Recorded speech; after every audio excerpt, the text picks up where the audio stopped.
चिल्लू पार के वरिष्ठ नेता समाचार महेंद्र और नाथ मिश्रा जी को आमंत्रित मनोज करता मिश्रा हूं को जो जिलाध्यक्ष जी को माल्यार्पण आज करें। बढ़लगंज अम्बेडकर चौराहे पे यह कार्यक्रम हो रहा है।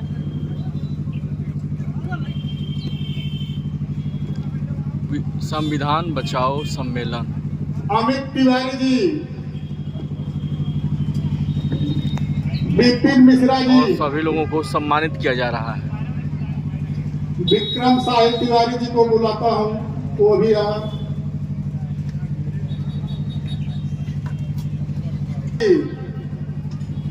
लालधर प्रसाद जी, आप भी आवे। क्या है? संविधान एक लिखित दस्तावेज है कहते हैं, जिसमें सरकार और उसके अंगों, नागरिक के अधिकारों और उसके कर्तव्यों को परिभाषित किया जाता है। लेकिन आप लोगों को मैं बताना चाहता हूं कि संविधान सिर्फ एक किताब नहीं है। संविधान एक सोच है जिसमें डॉक्टर भीमराव अंबेडकर, महात्मा गांधी और बुद्ध जी की आत्मा समाहित है। संविधान वो सोच है जिसमें दलित, शोषित, पिछड़े और वंचितों के लिए अधिकार के लिए लड़ा जाता है। आम नागरिक के मौलिक अधिकारों के लिए लड़ाई लड़ी जाती है। संवैधानिक संस्थाओं के लिए लड़ाई लड़ी जाती है। हम सब यहाँ संविधान के मुद्दे, संविधान बचाओ के मुद्दे के लिए यहाँ बैठे हुए हैं। लेकिन दोस्तों, संविधान को तहस नहस किया जाता है। मुझे इस बात की बहुत खुशी हुई कि देश की एकमात्र पार्टी कांग्रेस पार्टी संविधान बचाओ के लिए अपना समर्पण दे रही है। आदरणीय राहुल गांधी जी क्यों कहते हैं संविधान की रक्षा करो? संविधान की रक्षा करने के लिए इसलिए नहीं कहते हैं कि भाजपा के नेता नादान हैं, भाजपा के नेता संविधान को फाड़ रहे हैं, नहीं, बल्कि संवैधानिक संस्थाओं को और नागरिक के अधिकारों का हनन किया जा रहा है। आप लोगों को मैं बताना चाहता हूं, संवैधानिक संस्थाओं का दुरुपयोग भाजपा द्वारा किया जा रहा है। महाराष्ट्र में बीते हुए चुनाव में मतदाताओं की संख्या आप लोगों को पता है कितनी है, लेकिन वहां वोट पड़ते हैं मतदाताओं के संख्या के से अधिक। यह संवैधानिक संस्थाओं का दुरुपयोग है। मुख्य निर्वाचन आयोग को तो कम से कम निष्पक्ष होना चाहिए और अपनी निष्पक्षता प्रदर्शित भी करनी चाहिए। लेकिन क्या होता है, महाराष्ट्र के चुनाव में निर्वाचन आयोग की निष्पक्षता सबके सामने दिख जाती है। पहले मुख्य निर्वाचन अधिकारी का चुनाव प्रधानमंत्री, नेता प्रतिपक्ष और चीफ जस्टिस ऑफ इंडिया द्वारा तय किया जाता था। लेकिन आज के समय में एकमात्र शासक, जिसे आप कह सकते हैं तानाशाह शासक, संविधान को संशोधित करके प्रधानमंत्री, मंत्री और नेता प्रतिपक्ष द्वारा मुख्य निर्वाचन अधिकारी के चयन के लिए परिभाषित कर दिया। अब आप बताइए, प्रधानमंत्री और मंत्री उन्हीं के शासन में होंगे, उन्हीं का बहुमत होगा, तो जिसको चाहेंगे उसको मुख्य निर्वाचन अधिकारी अपने जेब के आदमी को बना के हर चुनाव में घोटाले करेंगे। राहुल गांधी जी का ये मुद्दा संविधान बचाओ, ये जान लीजिए कि हमारे और आपके लिए नहीं है। यह मुद्दा सिर्फ चिल्लू पार विधानसभा का नहीं है, यह मुद्दा उत्तर प्रदेश का नहीं है, यह मुद्दा पूरे मुल्क का है, आम जनमानस का मुद्दा है, जहां हमें आपको कंधे से कंधा मिलाकर संविधान को बचाने के लिए प्रयासरत होना चाहिए, संवैधानिक संस्थाओं को बचाने के लिए प्रयासरत होना चाहिए।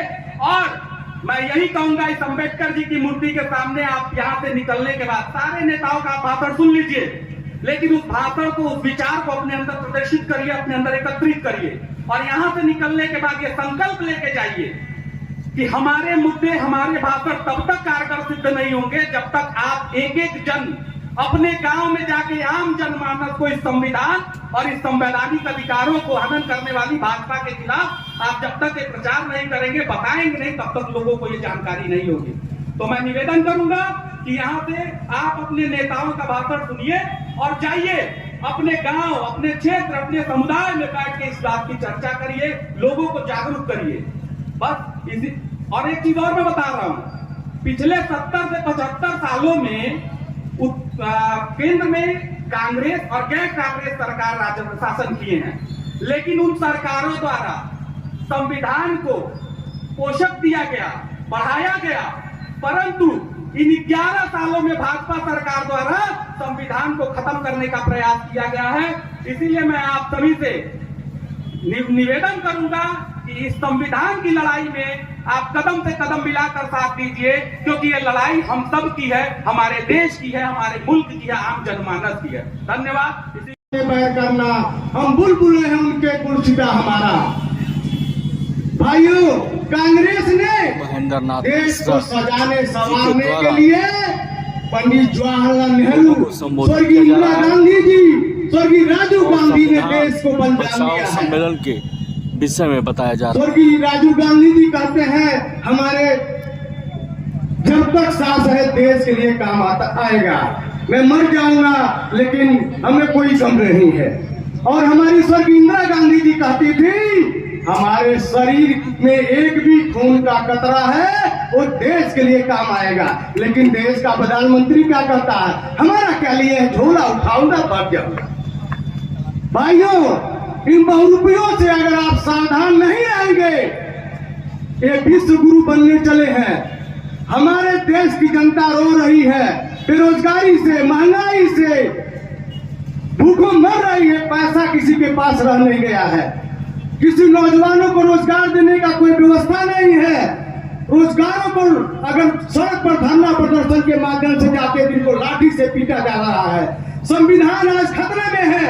अगर देश में कोई अगर नेता है तो आदरणीय राहुल गांधी जी ऐसे नेता है तो सड़क से सदन तक लड़ने का काम करते हैं। कोई देश में नेता आगे बढ़ने का काम नहीं किया है, ये तो आप सब लोग जानते हैं। हमारे आदरणीय राहुल गांधी जी एक बार एक टिप्पणी कर दिए थे, 20,000 100 करोड़ किसका है, उस पर उनका पगला खाली कराया जाता है, उनकी सदस्यता खत्म कराया जाता है। भाई, यह कहाँ देश का संविधान है? इसको हम लोग संविधान बचाओ। क्यों आप लोगों के सामने हमारे जिलाध्यक्ष जी को आना पड़ा कि आप गांव-गांव के बच्चा घर हर व्यक्ति जान गया कि डॉक्टर भीमराव अंबेडकर, कांग्रेस ने मिलकर संविधान बनाया है, इसको भाजपा खत्म करना चाह रही है। इसके लिए आपको सावधान करने आए भाइयों बहनों, आप लोग आज यहीं से बीड़ा उठा लीजिए। और हमारा जिलाध्यक्ष कहीं झुकने वाला नहीं है। आज जब भी 2 बजे रात को अगर इनसे फोन पर बात करेंगे कि हमें परेशानी है, दिक्कत है, एक कभी किसी कोई समझाएगा, किसी बात को नहीं समझेंगे और आपके मदद के लिए आपके गांव और घर पर चलकर आ जाएंगे। ऐसे जिलाध्यक्ष हमारे प्रदेश अध्यक्ष अजय राय जी, अविनाश पांडे जी ने दिया है। भाइयों, मैं माताओं बहनों से कहना चाहता हूं कि हमारे माताओं बहनों का जो रोजगार है, अभी पहलगाम में हमारे माताओं और भाइयों का सुहाग छीना गया। हमारा प्रधान आदरणीय राहुल गांधी जी जो विदेश के दौरा पर थे, भाग करके पहलगाम में जा करके एक व्यक्ति से मिले हॉस्पिटल में, और कानपुर के जो हमारे शहीद हुए थे उनके परिवार के में जाकर के अपना संवेदना व्यक्त कर रहे थे। लेकिन देश का प्रधानमंत्री तो बिहार में जाकर प्रचार कर रहा था। वो प्रधानमंत्री नहीं है, प्रचार मंत्री है। भाइयों, आप लोग कांग्रेस को 2029 में आदरणीय राहुल गांधी जी को एक बार मौका दे दीजिए तो देश का नक्शा जैसे कांग्रेस ने बनाया था उससे 20 हो जाएगा। उनको कई बार ईडी या फलाने का छापा डलवाए थे, राहुल गांधी का कुछ बिगाड़ नहीं पाए। देश में इतने हमारे कांग्रेस के नौजवान हैं, एक साथ खड़े हो जाते हैं, इनकी जो भी है हालत खराब हो जाती है। भाइयों, हमारे बहुत नौजवान बोलने के लिए आए, ज्यादा समय नहीं लेंगे। जय हिंद, जय भारत, जय संविधान, जय कांग्रेस।